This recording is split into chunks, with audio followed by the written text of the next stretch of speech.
Hello and welcome back to another Torah Tuesday. Today we're back in Exodus chapter 1, and I want to show you a couple of things in verses 8 through 10 that I find interesting. So Pharaoh is a little nervous because the Israelites are multiplying and becoming numerous, and he's afraid, specifically we're told in verse 9, the Israelites have become far too numerous for us. Come, we must deal shrewdly with them, or they will become even more numerous, and if war breaks out, they will join our enemies, fight against us, and leave the country. The first thing I want to note is that if Pharaoh had not been oppressing the Israelites, he would have no reason to see them as a threat. The reason they are a threat to him is because he knows that they would take their first opportunity to fight him and leave because he's made their lives so miserable. So Pharaoh is the cause of his own problems to begin with. They're only a threat to him because he is oppressing them.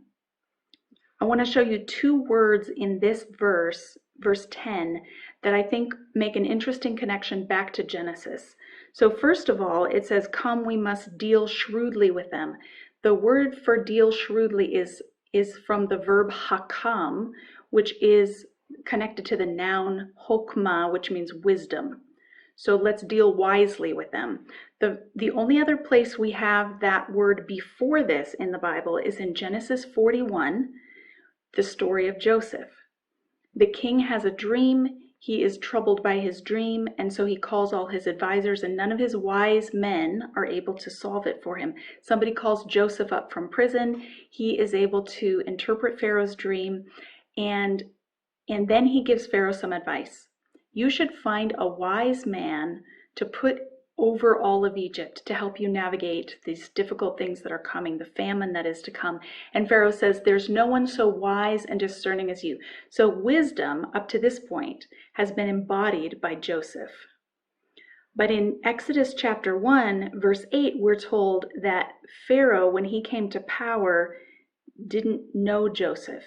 A new king to whom Joseph meant nothing came to power in Egypt. So he is now wanting to deal wisely. He sees the need for wisdom and rulership, but he's completely lost sight of the wisdom of previous generations that came from the Hebrews themselves. And now he sees the Hebrews as a problem. So interesting there. And the other interesting thing is that he is worried that if war breaks out, they will be added to the enemies. The word for being added to is from the verb yasaf, which is the same root of the name Yosef or Joseph.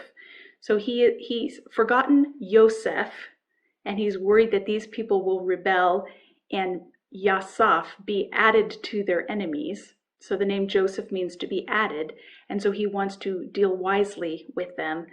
And Joseph was actually the wise man. So really interesting to see how the narrator is giving us clues of the connection back to Genesis and showing us basically Pharaoh's own folly. The way that he is ruling is undermining his own rule. And we're going to see in the next Torah Tuesday, I'm going to talk to you about the ways that he tries to mitigate his own foolishness. But for now, that's enough for 1 week. Have a great Tuesday.